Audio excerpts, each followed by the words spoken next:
પ્રથમ તો આ ગંભીર ઘટનામાં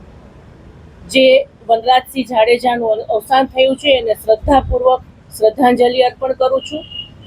અને આ રાજકોટનો એ વિસ્તાર કે જે વોર્ડ નંબર 1 ગાંધીગ્રામ વિસ્તારના જે અક્ષરનગર જે છે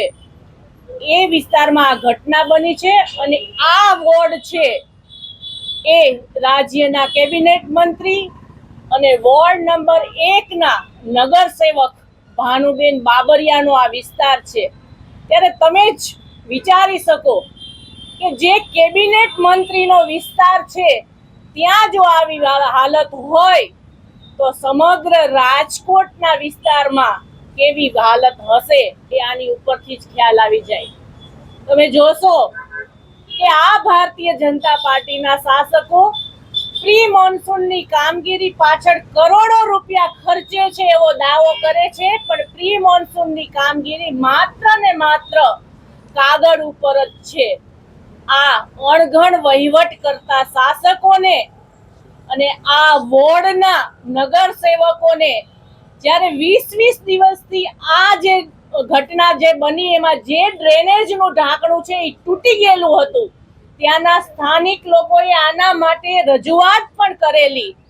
પણ આ તંત્ર અને શાસકોને જ્યાં સુધી ગંભીર ઘટના ન બને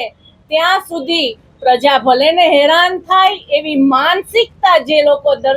ધરાવે છે એવા શાસકો અને તંત્ર જ્યારે આ ઘટના બને છે એમાં પણ આ અમારા વડીલ શ્રી વનરાજસિંહ છે એ એક ન્યૂઝપેપર સાથે જ્યારે સંકળાયેલા છે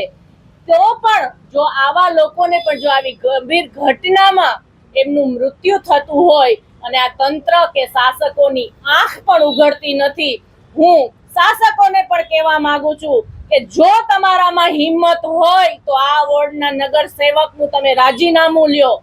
આ વોર્ડના જે ડ્રેનેજ વિભાગના જે ડ્રેનેજના જે અધિકારીઓ હોય એનું રાજીનામું લ્યો। આ જે ડ્રેનેજની જે સમિતિ હોય એમાં તમારા જે લોકો હોય એનું જો તમે રાજીનામું લેશો, અને આવા જ હજી રાજકોટમાં ઘણા પણ વિસ્તાર છે કે જ્યાં ડ્રેનેજના આવા ઢાંકણા ખુલ્લા છે, ઢાંકણા તૂટી ગયેલા છે, હજી તમે જોશો કે રાજકોટમાં આવી ઘણી ઘટના થાય એની આ શાસકો રાહ જોતા હોય એવું લાગી રહ્યું છે। ત્યારે જો આ શાસકોને